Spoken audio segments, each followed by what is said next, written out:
వింటే పెట్టి పెట్టి నేను కదిపితే ప్లేస్ ఉండదు. కిందకి పెట్టండి, కొంచెం దూరంగా పెట్టండి. ఒకసారి కొంచెం దూరంగా పెట్టండి. ఒకసారి కంగారు పడకండి, మొత్తం ఆల్ మీడియా కంగారు పడకండి దయచేసి. మొత్తం లైన్ తమ్ముడు ఇలా లోపల మొత్తం పైన పెడతా నేను అలా నాకు అట్లా పెడుతున్నారు. అది చెప్పండి సార్. Okay sir. మీడియా మిత్రులందరికీ నమస్కారం. ముఖ్యంగా ఈ కలెక్టర్ కార్యాలయంలో ఇప్పుడు ఏర్పాటు చేసిన గ్రీవియన్స్ వ్యవస్థ ఏదైతే ఉందో అది సామాన్యుడికి చాలా సరళంగా, అలాగే చాలా సామరస్యపూర్వకంగా, స్నేహపూర్వకంగా ఉంది. దాన్ని ఖచ్చితంగా అభినందించాలి.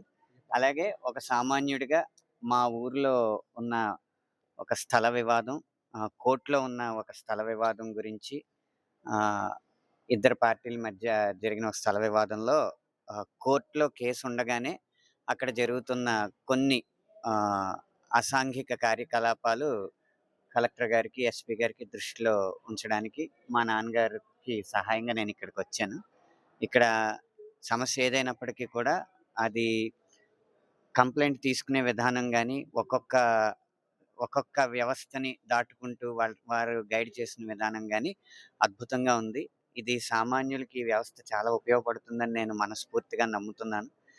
ప్రభుత్వం ప్రజలకి మధ్య ఈ అంతరాలు ఇలా తొలగిపోవడం వల్ల సత్వర న్యాయానికి, అలాగే సగటు పౌరుడి రక్షణకి కూడా ఈ వ్యవస్థ చాలా ఉపయోగపడుతుంది. సమస్య ఏంటనేది కోర్టులో ఉన్నప్పుడు న్యాయ వ్యవస్థను మనం గౌరవించాలి కాబట్టి, మనం న్యాయమూర్తులమో న్యాయవాదులమో కాదు కాబట్టి ఆ వ్యవస్థను గౌరవించాలి కాబట్టి దాన్ని పత్రికా ముఖంగా నేను తెలపడానికి విముఖత వ్యక్తం చేస్తున్నాను. కానీ సామాన్యుడికి మాత్రం ప్రస్తుతం వ్యవస్థ అందుబాటులో ఉన్నందుకు నేను చాలా సంతోషిస్తున్నాను. ఈ భూ వివాదం ఏ గ్రామానికి సంబంధించిందంటే భూమి ఎంత సార్?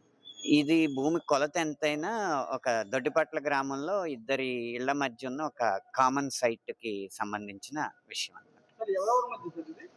అది కోర్టులో ఉంది కాబట్టి బాధ్యతాయుతమైన పౌరుడిగా నేను పేర్లు చెప్తే కేసుని పక్కదోవ పట్టించినట్టు, కేసుని ప్రభావితం చేసినట్టు అవుతుంది.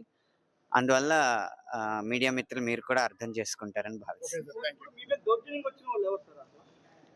అదండి, పేర్లు చెప్పడం వల్ల మనం వ్యవస్థలను అగౌరవపరిచినట్టు అవుతుంది.